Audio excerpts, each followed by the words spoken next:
Now for our story. It was only a few days since Kitt Meade's latest conversation with Bill. The conversation which had confirmed everything Bill had said before, that he wanted a divorce. Only a few short days, and yet it seemed an eternity to Kitt. Bill was out of town now. He'd been sent to the camp in Oregon nearest his home to go through the formalities of getting a discharge from the Army. For one of the few times in her life, Kitt felt completely defeated. In spite of her careful planning, the months in Malibu when she directed all her energies toward getting possession of Lisa Fenner's baby, she had failed. She accepted that now. This morning, as she moves woodenly through her tasks in the nursery, Kitt thinks bitterly, I don't feel like fighting anymore. I've done everything I could. If Bill feels the way he does, there's just no use in struggling against it. I've taken everything he's done. I've even lost the last shred of my pride. Well, I won't go through any more of it.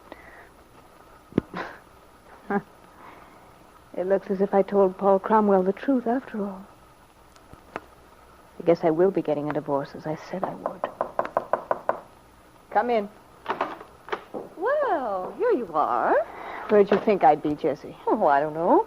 You've been so silent for the last few days, Kid. I'd hardly known there was anyone in the house. I forgot to tell you, Jessie, I'm the quiet type. Well, you haven't always been, Kid. Maybe it's maternity. I must say it becomes you. Yeah, I can imagine. With these circles under my eyes, I'm quite the raving beauty. Let's say it gives you rather a soulful look, as one who's lived and suffered. On the contrary, it's just lack of sleep. The baby kept me up practically the whole night. What a pity. Then I guess that's the price one pays for raising a family. By the way, what are you going to name him? So awkward just referring to him as the baby. Bill, and call him Junior? I don't know yet, Jessie. I haven't decided what to name him. He's really quite an attractive child. But frankly, I can't say that he looks much like his father, or you, or for that matter, anyone else in the family.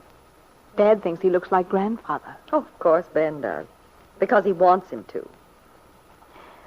Oh, by the way, where is the baby? He's awfully quiet. He's quiet because he's asleep after being awake half the night. I do wish Dad would hurry up and find a nurse.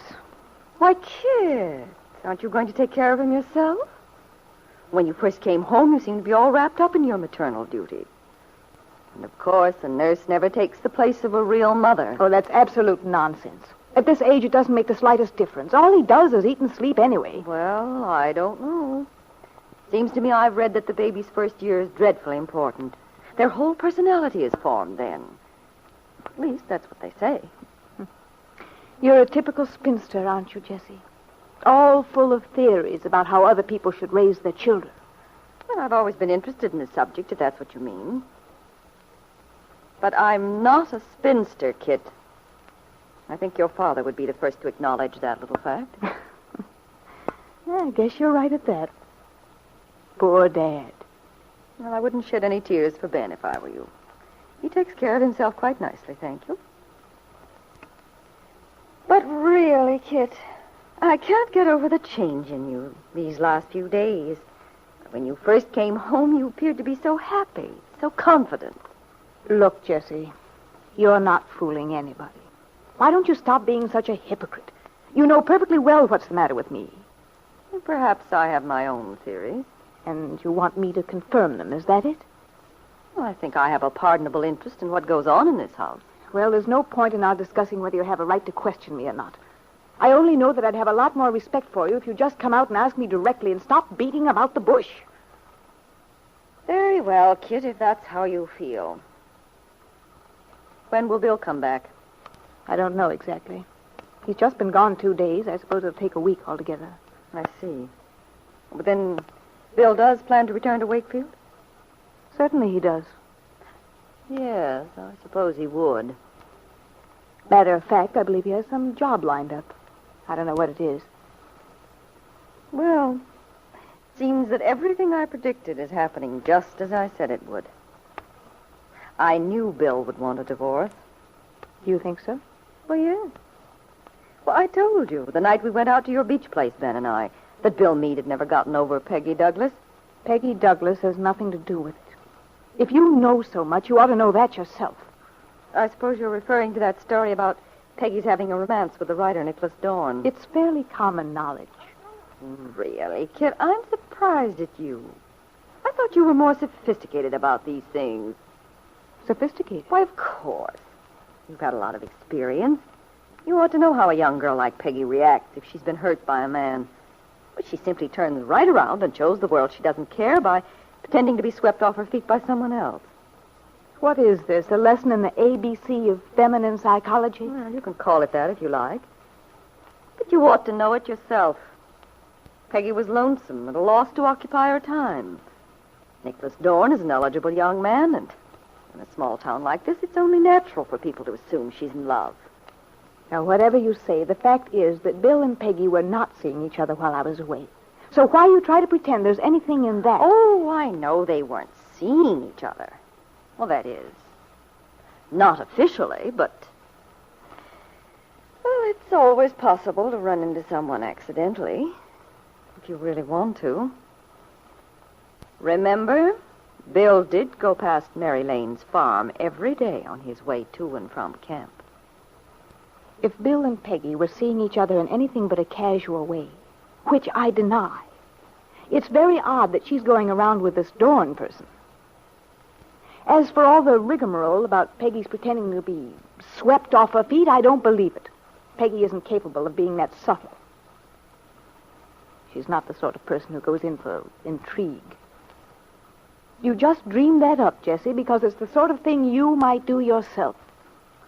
On the contrary, I think I'm simply saying out loud the things you've been thinking anyway, but refusing to admit to yourself. Look, Jessie, I don't kid myself. I never have. Then why don't you face it? Bill's in love with Peggy Douglas, and you know it. As for Peggy, she's giving the appearance of being very much interested in someone else, for her own reasons. The important thing to remember is Peggy isn't married. But when you and Bill separate, well, just wait until that happens, and then watch Bill and Peggy get together. I've been right about this thing all the way through, and I'm still right. Mark my words. Jessie left the room then, and Kitt, white-faced, with her lips set in a hard line, paced angrily up and down the room. Jessie's right. She's malicious and vindictive, but she's not stupid. Everything she said is true, and I've known it all along in the back of my mind. I can't face it. I can't. This whole town watching, waiting for me to get a divorce so that Bill and Peggy... Peggy. That always has been Peggy. Little Peggy Douglas with her school-girlish innocence. The farm boy's ideal in her checked gingham and curls. Peggy, all sweetness and light. How could Bill? How could he prefer her to me? I'd like to shake her till her pretty little teeth rattle. Oh, they'll all love it, too, the whole blasted town. They hate me anyway. This would give them a chance to really gloat. I can just hear him. Well, I guess Kitt needs finding out she's not so smart as she thought she was. It looks as if she couldn't hold a man after all. Well, it's not going to happen. Maybe I won't have Bill, but neither will Peggy. I won't give him a divorce. Jessie Calvert's purpose had been to wound Kitt, to hurt her. But perhaps, Jessie, you've made a mistake. You're so eager for Kitt to leave the house on 11th Street. You wanted to go away from Wakefield entirely. If that's the case, it might have been wise to let well enough alone. Because if Kitt decides not to give Bill a divorce, if she intends to see that he and Peggy Douglas don't get together, she'll stay in Wakefield. And that, Jessie, is just what you don't want.